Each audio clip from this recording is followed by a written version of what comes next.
Howdy folks, we got a farm project going on today. I live in Minnesota, and for those of you who also live in the upper Midwest, you know that water troughs being outside are a problem.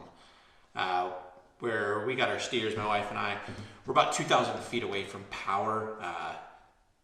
For a big chunk of the year, it's not been a huge issue, but our big water trough is just frozen solid, and we can use the generator with the standard trough heaters to thaw it out, but that's 15 bucks worth of fuel every couple weeks, and I'm just getting sick of it. So I've kind of gone on a quest to find a more permanent solution. I didn't want to rely on propane. There's a lot of propane stock tank heaters that you can buy. They're $600-700, but you got to keep feeding them propane, and they're designed for big tanks. Our big water trough, I think, is only 200 gallons, so it's not a great sizing for it. And I just don't want to spend that much money on something I got to keep feeding fuel all the time. So I've got some supplies here. I'm going to show you what I'm thinking to get a long-term frost-free water trough going here at the farm. So this is where the magic's gonna happen. I looked high and low for a 12-volt heating system that was gonna be reliable, was designed to run off a battery. That wasn't some weird thing for 3D printing. And I got lucky. I was on eTrailer.com getting a trailer hitch for my K10, and I just happened to spy this. This is a stick-on tank heater, 12 volts. It's meant for like RV, gray water tanks, things like that. It draws 4.8 amps. It operates up to 13.5 volts. And it's rated for 29 to 40 gallons. So that's kind of perfect for what we got here. This is just a regular plastic tank that you get at Tractor Supply or Fleet Farm, that sort of thing. So this is going to stick on to the bottom of this. The plywood that you saw me just a second ago with, I'm going to make a box out of that. I've got some foam insulation here.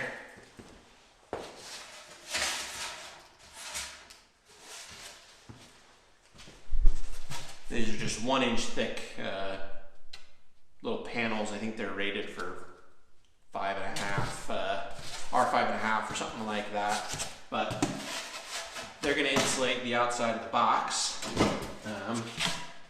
And then to power all of this, you can see I got some solar panels behind me.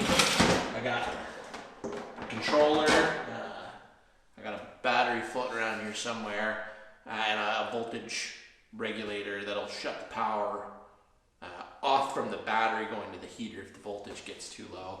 It's a big thing when it's 10 degrees below. You really got to make sure that your battery's got plenty of voltage.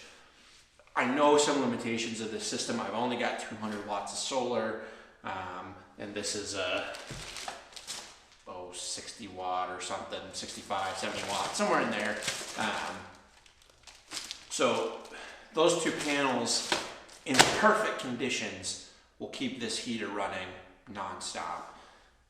Obviously we don't have ideal conditions all the time, so I'm suspecting that I'm going to need to up the game with the solar panels. The charger I've got is good for up to 4 panels.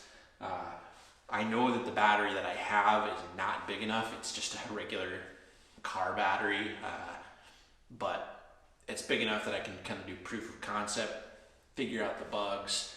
I'm not going and spending $200, $300 on a deep cycle battery and then kind of learn that there's some other limitation. I'd rather test everything and make sure it works. But yeah, I'm going to quit talking here, and I got to do a little bit of thinking. I don't know how all this is going to lay out. I just bought all the pieces and have been hoping for the best, but I'm going to start cutting stuff and putting it together, I think.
All right, well, we're at the point where the rubber meets the road on this.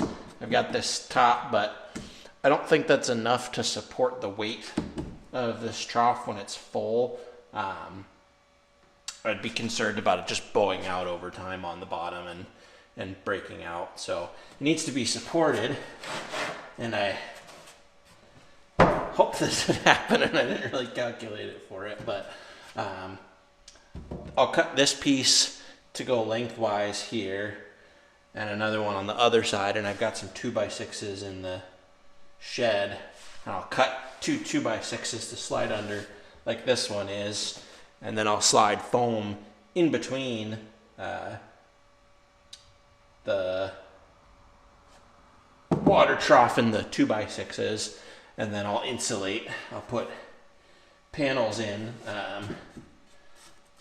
up I don't know if they'll fit in the gap between the 2x4 here and the bottom, but at the very least I'll get insulation in the sides. So yeah, we're plugging away here.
All right, well, we are finally ready to do an outside test with this thing. It's got a thermostat in it that's supposed to cut it off at, I think, 40 degrees, and my shop is warmer than 40 degrees.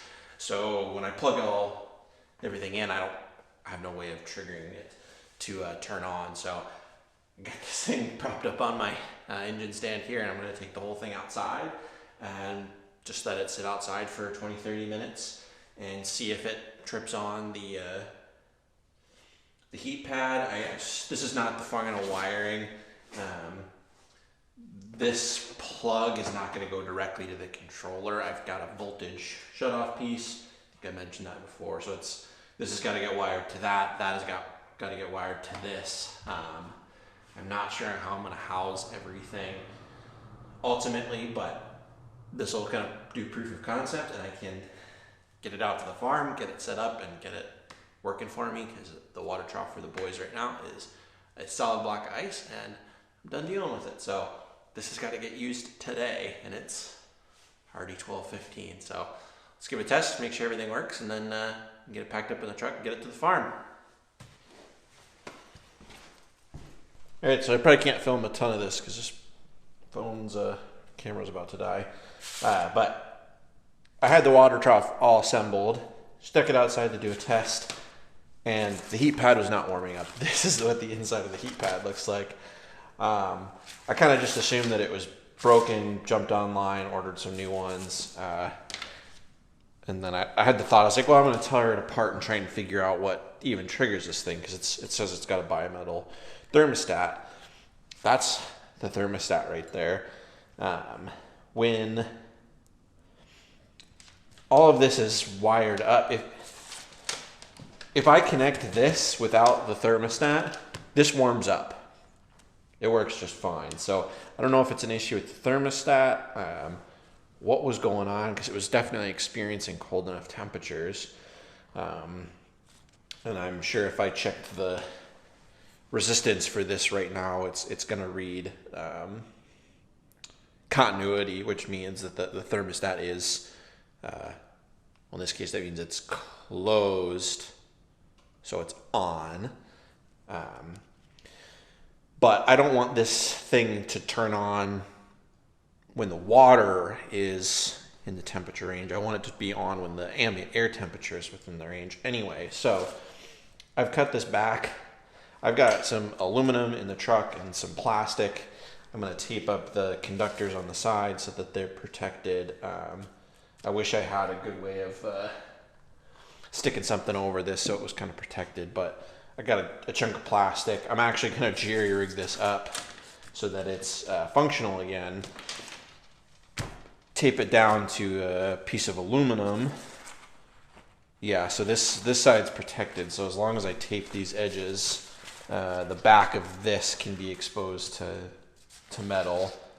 Should be fine. I'll tape this down to the sheet of aluminum, piece of plastic over the top to protect everything, and then I can just hardwire this basically for the time being until new heat pads come. And when the new ones come, I'm going to cut out the resistor, wire it directly, and then use some other, actually have a thermostat for like a shop heater floating around. I might end up rigging up that to be the controller, but yeah, it's kind of a bit of chaos ripping all this apart, but that's how these sort of work. So I'm gonna leave this camera on for as long as it'll go. It's probably gonna turn off here shortly, and gonna get this thing rigged up as best I can.